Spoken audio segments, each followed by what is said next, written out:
Friends, चलिए आज हम आपके लिए लाए हैं रिसोर्सेज एंड डेवलपमेंट से एक वीडियो। ठीक है, ये हमारा पार्ट 1 है वीडियो का। सबसे पहले हमने एक पहली वीडियो भी डाली थी जिसमें हमने आपको रिसोर्सेज के बारे में, रिसोर्सेज एंड डेवलपमेंट के बारे में बताया था।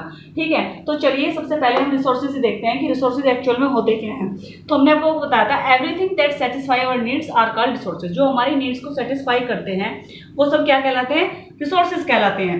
एग्जाम्पल जैसे नेचुरल रिसोर्सेज जो हमें नेचर से प्राप्त होते हैं, ह्यूमन मेड रिसोर्सेज जो ह्यूमन के द्वारा तैयार किए गए होते हैं, एंड ह्यूमन रिसोर्सेज जैसे कि हमारी सोसाइटी में ह्यूमन भी तो एक रिसोर्सेज की तरह ही वर्क करता है। ठीक है, तो ये सब क्या हो गए? ये सब रिसोर्सेज है। अब जो नेक्स्ट पॉइंट आता है हमारा, आता है टाइप्स ऑफ रिसोर्सेज। रिसोर्सेज कितने प्रकार के होते हैं, रिसोर्सेज कितने टाइप्स के होते हैं। तो सबसे पहले हम देखते हैं on the basis of origin. Origin के बेस पे रिसोर्सेज को कितने पार्ट्स में डिवाइड किया गया है। तो ओरिजिन के बेस पे रिसोर्सेज को 2 पार्ट्स में डिवाइड किया गया है। फर्स्ट है बायोटिक रिसोर्सेज एंड सेकंड है अबायोटिक रिसोर्सेज। सबसे पहले बायोटिक रिसोर्सेज को देखते हैं। Obtain from biosphere and have life, जो हमें बायोस्फीयर से प्राप्त होते हैं और जिनकी अपनी लाइफ होती है वो कहलाते हैं बायोटिक रिसोर्सेज। फॉर एग्जाम्पल जैसे human being, flora, fauna, fisheries, livestocks, ये सब क्या होते हैं? ये हमें बायोस्फीयर से प्राप्त होते हैं, तो इसलिए बायोटिक रिसोर्सेज होते हैं। सेकंड देखिए अबायोटिक रिसोर्सेज। अबायोटिक रिसोर्सेज में आते हैं नॉन लिविंग थिंग्स। ठीक है, जो नॉन लिविंग थिंग्स होती हैं जैसे rocks and metals etcetera, these are abiotic resources. ठीक है, ये दोनों पार्ट्स हुए हमारे बेसिस ऑफ ओरिजिन के बेस पे, बायोटिक और अबायोटिक। नेक्स्ट आ जाइए on the basis of the exhaustibility. Exhaustibility के अगर बेस पे देखें तो हम रिसोर्सेज को कितने पार्ट्स में डिवाइड करते हैं, तो हम इसको भी 2 पार्ट्स में डिवाइड करते हैं। फर्स्ट है रिन्यूएबल रिसोर्सेज एंड सेकंड है नॉन रिन्यूएबल रिसोर्सेज। चलिए तो पहले देखते हैं रिन्यूएबल रिसोर्सेज।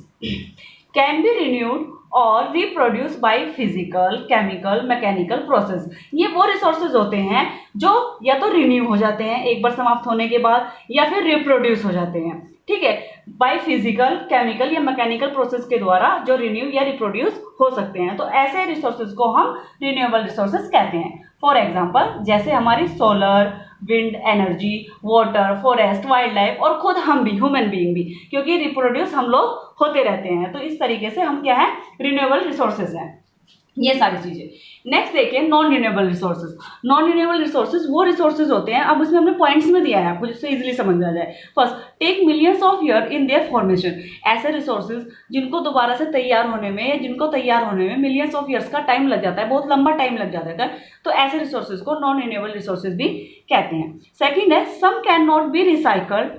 क्या तो रिसाइकल नहीं होते, कुछ रिसोर्सेज ऐसे होते हैं।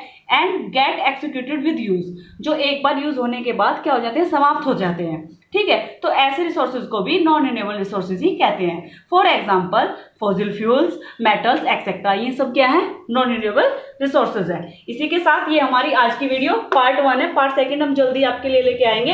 वीडियो अच्छी लगे तो लगातार लाइक करिए और सब्सक्राइब जरूर करिए चैनल को। Thank you very much.